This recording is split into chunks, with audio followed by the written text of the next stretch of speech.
gonna be honest here. I think I'm running out of anime. But welcome back everyone to Anime in 7 Words Part 4, a series where I caption every single anime in just simply, it's in the title. Yeah, 7 words. If you missed any of my previous episodes, I do have a playlist that I created where you can find these episodes, which I'll link in the description. And with that said, one of the main driving forces for me to continue a series like this is actually you guys and your enjoyment. So once again, it's that time again where I beg for likes. And if I see 8K likes on this video, then expect this streak to continue. Also, weirdly enough, with a series like this, I tend to get my Twitter flooded and my comment section flooded with just people asking for anime suggestions. Like, why are you asking me out of all people? But like I mentioned millions of times in the past, in my previous parts for this series, I have a My Anime List page linked in the description. Feel free to add me on there, I guess.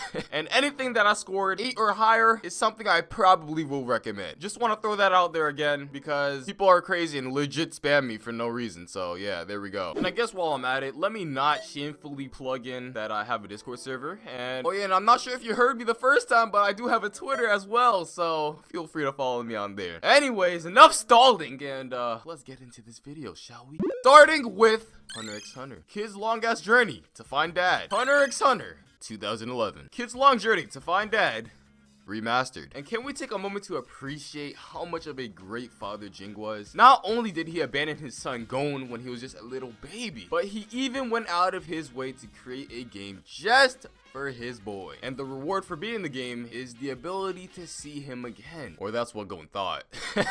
Instead, he gets debated and sent to one of Jing's friends, who has absolutely no idea where his father is. Following that, Gon then gets involved in a fight to save the world and gets put through a near-death experience thanks to him wanting to see his dad. Top 10 anime fathers, I'm telling you. A lot of people would say Jing was a terrible dad for this, but this was good for Gon. You know why? Because it really helped toughen up the boy. Gon would not be as strong as he is right now without the journey that his father diligently set up for him day one. Really giving fathers like Goku a run for their money, because we all know Goku is another S-tier father. This dude literally gave a senzu bean to the enemy to heal him up to full strength and then threw his son in the front lines to fight, which ultimately led to his son getting absolutely wrecked. But at the end of the day, the only thing that really matters is that his son Gohan prevailed and conquered his enemy. But Goku somehow died to the enemy, which is absolutely an embarrassing feat for a fatherly figure, therefore making Jing Dad of the Year. And let's move on to Sword Art Online ALICIZATION. New waifu material has taken a stand. In the world of SAO, we have been given a diverse palette of waifu to choose from, although there really is only one right answer, which isn't Sniper Girl, incest, jailbait, F in the chat, or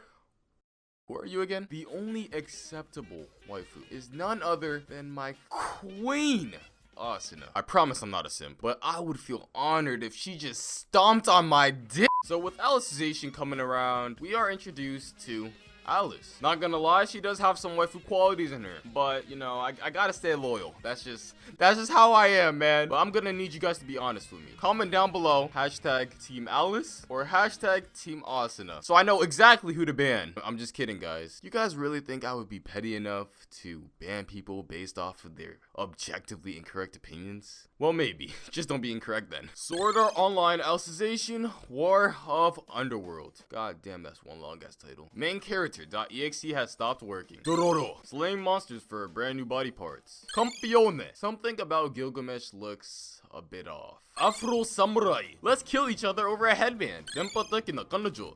お前何やってんだ。だって着てたらできないでしょ。何が。セックス。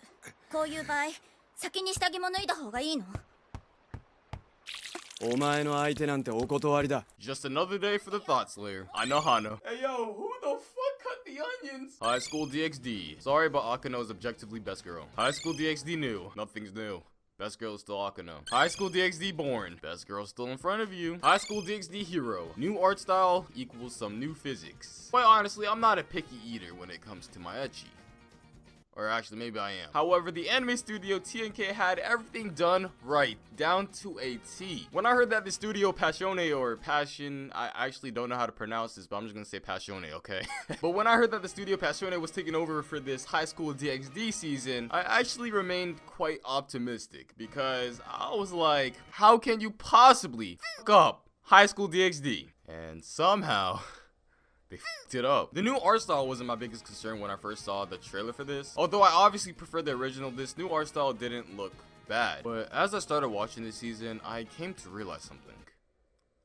Water balloon jiggles. And the disgust and disappointment I felt when I saw them jiggles just go willy-nilly, as if it was your typical generic mid-budget hentai, really made me miss the old days, back when the jiggles actually did have substance and meaning. And by substance, I mean like the physics were on some S-tier shit like I've never seen before. Along with having the physics done right, TNK Studios also had the timing right as well. Something I noticed with Passione was that it kind of just spammed the titty jiggles, and the way they did it was not flavorful. It was like tasteless fan service. I don't know how you can go from this to this. The anime studio TNK will always have a special place in my heart because their fan service was not overwhelming nor underwhelming. It was truly a fine wine. Passione Studios, you did your best, and I commend you for that. However, you shattered my heart a bit, but it's okay though because Akano is still best girl. Mikagura Danteidan, a murder mystery with additional plot points. Boogie Popua, Wado Night. That moment when anime became a puzzle. Boogie Popua, Wado Night, 2019. That moment when anime became a puzzle. Bokuto Nurse No Kenshu Nishi, the animation. Nurse that will satisfy all your needs. Bokuto Joy no Shinsatsu Nishi, the animation. Would we consider this a choking hazard? Okusama wa motto yareban. Can I get any more wholesome than this? Shoujo sect. Wow, what season of citrus is this? Tenshi no drop. Lollies give birth to very colorful mushrooms. Wait, this can't be right. At times, anime can be a cursed form of media, and this 5-minute special has opened up a window that I would like to Gorilla Glue shut. I often question myself, how did I find this, and why did I decide to make the conscious decision to watch it from start to finish? But then I realized, I might just be a weird ass dude. But to those who have never even heard of this anime, which is probably most likely, here's the premise. A lolly angel falls from the ceiling. Like, how majestic is that? That lolly angel then offers up her halo to 2 other lollies that happen to consume it like a nicely glazed donut. And then this is where the side effect hits them, which makes them literally shit out some very vibrant mushrooms. And from my knowledge, I do believe they are edible candies, similar to the halo that they ate. So I suppose an infinite source of sweets is always nice. Now, to those individuals who have not experienced this gem, I most definitely recommend this show to you. And if you have any friends that are just starting anime and need suggestions, this is the second greatest pick next to Boku no Pico. Just look at the ratings on my anime list. What is there to not like? Torian made Maria no Hoshi, made that will satisfy all your needs. Toradora, romantic comedy with everyone's favorite Cinderella lolly. Roommate, first person dating sim with the boys. If you're ever feeling lonely, Roommate got your back. Sure, there's a female variation of this sort of anime that follows the same first person structure, but where's the fun in that? Wouldn't you rather get pinned against the wall by one of your homies on some no homo shit, or given the blessing to spoon feed one of your homies on some no homo shit? Certainly beats going to a public bathhouse with a girl. You already know, bros before hoes unless you want some suck on them toes. Roommate delivers nothing but a true homie bonding experience, and the first person aspect of it makes it all the more immersive. Jewelry, the animation. Wait a sec. This is actually wholesome? Nakadashi Sexual Life, the animation. Nothing like some good old wholesome fun. Koito Kinenbi, the animation. All wholesome shows need a Christmas special. Chicken Papa. Why is this on the My Anime List database? Now, don't ask me how I found this. Let's just say I was working on another video, and one thing led to another, and here we are at the motherfucking deep end. Then again, this series is to cover every anime in 7 words, so hey, I'm just doing my job here, alright? At first glance, this doesn't look like an anime, but the more you look at it, the more you realize this doesn't look like an anime. But according to my... Hey, shut the fuck up. But according to my anime list standards, this qualifies as an anime, and I suppose I have to treat it as such. All I gotta say is at least they got the facial expressions down. And the dialogue between this woman and chicken is just like very interesting, yeah. And I really like how the chicken is very patriotic, despite this being something created in Japan, so that's kind of cool. Oyasumi 6, Japan back at it again with siblings. So looking at how the title literally translates to good night sex, and the 2 main characters involved in the story are siblings, might make me want to pick up a Bible after this one. The worst part about all of this is that they never clarify if they are step siblings, but looking at certain characteristics like eye color and like hair color, I mean, yeah, they kind of look related. But putting the plot aside because I do not want to spoil this absolute masterpiece for you guys. One thing that I cannot forgive this anime for is how they disrespected the art of feet. You may be thinking, Mo, you have a foot fetish. And my response to that is, no, I don't. I just have a stronger understanding in culture than you do. Like, you remember the time when I threw 02 in the D tier bucket? A lot of people were mad at me for that. And then slowly but surely, I started understanding where they were coming from. After seeing this very image right here, it all became abundantly more clear. And what the f is this shit? Who the fuck used the smear tool on his damn foot? Nudistu bichi ni Shugaku Ryokode. The animation. I wonder what this anime is about. Piano no Mori. The perfect instrument for some boomer melodies. Ponyo. That fish is fast as fuck, boy. Higashinoiden. The future diary without the future diary. Hajimete no Gal. Kid has incredible thirst for some coochie. A Cell World. Pig Avatar is the only thing memorable. For me, at least. When I look back at the time I watched this Cell World, which actually wasn't too long ago, the only thing I can legit recall is this dude's pig avatar. Aside from that, the rest of the show is just a blur to me. It was just like PvP duels in another world and like cyber suit things. And oh yeah, the main character had a waifu that had a butterfly avatar, or not an actual butterfly avatar, but like just the wings. But at the end of the day, that doesn't matter. Pig avatar is best avatar. Kill or kill. The plot is heavy with this one. Assassination Classroom. We all believe in happy endings, right? Koro Sensei Quest. Assassination Classroom, but a fantasy chibi RPG. Oh wait, that's technically 9 words. Whoopsies. Mozu no Nie. Nothing like a good old wholesome anime. Yoruu Camp. A truly calm, peaceful, and comfy experience. Can someone explain to me why camping absolutely sucks in real life, but in anime it looks like one of the single most comfortable experiences you can ever have? Oh, that's right. Everything's better in anime. K-on! I'm sorry. High school girls start a music club. City children. Young couples doing young couple things. Cool. Eromunga Sensei, the pinnacle of culture, has finally peaked! As someone who adores thick anime girls, I believe this show is absolutely perfect!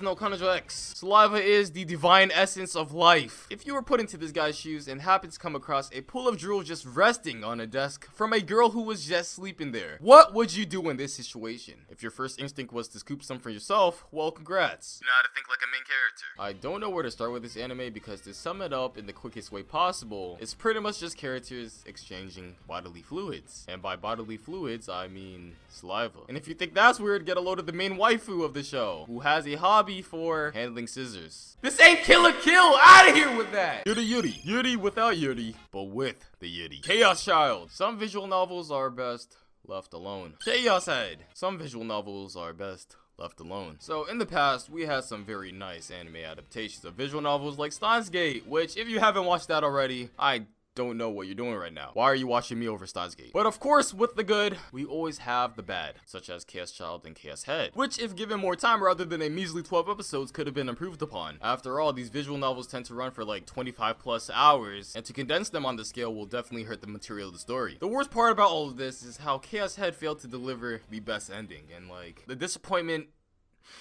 Oh man, it's hurting me just thinking about it. Because if only they ended on the right note, that would be a big enough game changer to make it an actual good anime. But unfortunately, the main character does not end up with his sister. Wait, what? One Piece! One Piece will be found one day. I believe now is a great time for those who haven't started One Piece to start One Piece. There are only 900 episodes. One of the biggest incentives that brought me to get caught up with One Piece, like any other anime, are the waifus. Well, mostly just Nami. She's my wife, by the way, so hands off. But the waifu selection is big with this one. We got Nico Robin, Nami, Big Mom. Yeah, so many lovely women to choose from. CIRCLET Princess. Very epic battles between very epic e-girls. And by epic, I mean absolute shit. Nisekoi. Don't worry, another season will come. Right? To those Nisekoi fans who patiently waited 4 years so far for a season 3, well, I have some terrible news for you guys. Nothing has been announced. However, don't feel sad, because instead of another season, we have been blessed and granted the gift of a Nisekoi live action movie instead, my guy. So suck it up and be grateful, because at least you got something Nisekoi related. But all jokes aside, let's have a serious discussion for a second. Hashtag Team Chitoge or hashtag Team Undeworld. There's only one right answer to this, and I'm not gonna spoil it and keep to myself because I don't want to get jumped. So anyways, yeah, this pretty much wraps up this episode of every anime in 7 words. Definitely need to watch more anime after this because my fuel supply is pretty low. Feel free to drop suggestions down below on what anime I should cover next. Definitely will have a lot of people saying JoJo's because I haven't done that yet, and I did not get caught up with JoJo's yet. Yeah, I'm sorry to admit that to you JoJo's fans. Sorry to disappoint. But briefly before concluding this video, I would like to give a shout out to Masashi and my other sexy ass Patreon supporters for supporting this channel through Patreon. And I apologize for not doing shout outs last month, but I kind of got busy, so F in the chat. Anyways, thank you all for watching. Drop a like, subscribe, all of that cool stuff. And yeah, I will see you guys next time. Peace.